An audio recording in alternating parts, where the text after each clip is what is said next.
आपने अपने school times में एक सवाल ज़रूर फेस किया होगा, अगर मैं चिड़िया होता तो, अगर मैं सड़क होता तो, अगर मैं पहाड़ होता तो, या फिर अगर मैं इस देश का प्रधानमंत्री होता तो।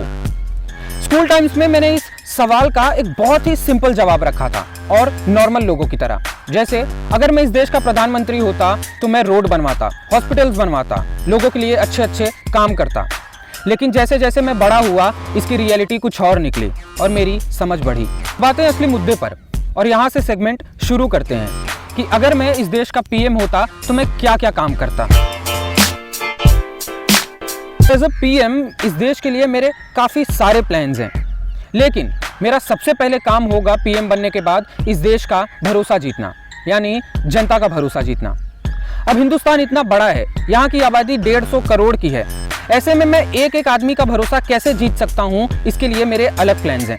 इसके लिए मुझे कुछ ऐसा करना पड़ेगा जिसकी सच में इस देश को ज़रूरत हो, और मैं वो करूँ तो कोई अपोजिशन पार्टी या कोई मुझे अपोज ना कर पाए, मेरे खिलाफ ना जाए। ऐसे में अगर आप देश की हालात देखें तो इस देश में बढ़ते रेप केसेस को देखते हुए लड़कियों के लिए कुछ करना वर्थ इट होगा। ऐसे में रेप केसेस को ध्यान में रखते हुए रेप की सज़ा को डेथ सेंटेंस में तब्दील कर दिया जाएगा और एक क्विक जस्टिस की श्योरिटी दी जाएगी। लड़कियों के लिए कुछ करना वर्थ इट इसलिए भी होगा क्योंकि आज भी इंडिया में कई ऐसे रूरल एरियाज़ हैं जहां लड़कियां लिपस्टिक तक लगा लें तो उन्हें स्लट शेम किया जाता है। रेप के लिए डेथ इसलिए क्योंकि we are living in a society जहां निर्भया की रेप के बाद उसे इंसाफ मिलने में 8 साल लग गए। प्रियंका रेड्डी के रेप के बाद उन चारों को जब मारा गया तो फिर उस पर सवाल खड़े किए गए थे कि हो सकता है उसमें से कोई बेकसूर हो। अगला काम मैं करूंगा रेप के अगेंस्ट एक स्पेसिफिक डिपार्टमेंट बनाकर, क्योंकि बहुत बार ये देखा गया है कि एक रेप के बाद जो विक्टिम होती है वो इसलिए सुसाइड कर लेती है या बहुत ज़्यादा सहम जाती है कि उसे कैसे इंटरोगेट किया जाएगा, उसकी फैमिली वालों को कैसे ट्रीट किया जाएगा। ऐसे में हमारे देश को ज़रूरत है कि रेप के बाद उस विक्टिम के लिए एक अलग से डिपार्टमेंट बनाया जाए, क्योंकि इस देश में अलग अलग सवाल पूछे जाते हैं। जैसे उस इंट्रोगेशन में पूछा जाता है पीनस इजेक्ट हुआ था या नहीं, उसने कैसे किया था, और भी कई तरह के गलत सवाल पूछे जाते हैं जो कि बहुत ख़राब होते हैं। ऐसे में एक डिपार्टमेंट की ज़रूरत है जो अगेंस्ट रेप हो, क्योंकि अगर आप ध्यान से देखेंगे तो फिर एक बस कंडक्टर को भी उसकी जॉब मिलने से पहले उसे ट्रेन किया जाता है, उसे समझाया जाता है कि आपको कस्टमर से बात कैसे करनी है। तो ऐसे में एक स्पेसिफिक डिपार्टमेंट क्यों ना हो जहां रेप की विक्टिम्स के लिए जहां इंसाफ मिल सके। अगेंस्ट रेप डिपार्टमेंट के हमारा एक फ़ायदा ये भी होगा कि यहाँ जॉब अपॉर्चुनिटीज़ बढ़ेंगी। जो यंगस्टर्स कल सिर्फ ये बोलते थे कि मैं आर्मी, नेवी, एयरफोर्स में जाऊंगा, वो आज ये भी बोलेंगे कि मैं इस डिपार्टमेंट में जाकर इस देश के लिए भी कुछ करना ज़रूर चाहूँगा।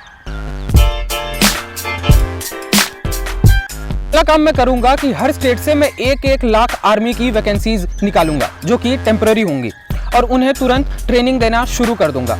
अब ऐसा मैंने क्यों किया ये मैं आपको वीडियो के एंड में बताऊंगा। तब तक बात करते हैं अपने 4th पॉइंट के बारे में।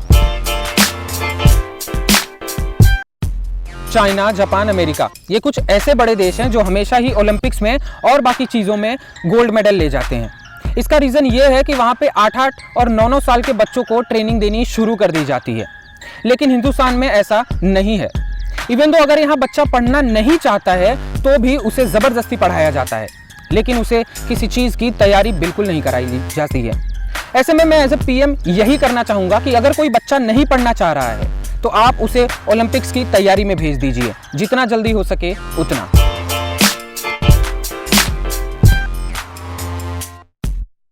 मैं हमेशा से ये सोचता हूँ कि इस देश में ऑर्फनेज और ओल्ड एज होम अलग अलग क्यों हैं।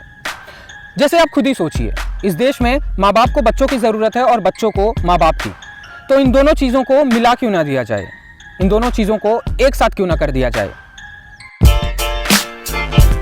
आपने ध्यान दिया हो तो मैंने थोड़ी देर पहले कहा था कि मैं हर स्टेट से 1-1 लाख आर्मी में वैकेंसीज निकालूंगा और उन्हें हर स्टेट में पोस्टिंग पे डाल दूंगा, मतलब हर राज्य के अलग अलग कोनों में पोस्टिंग पे डाल दूंगा।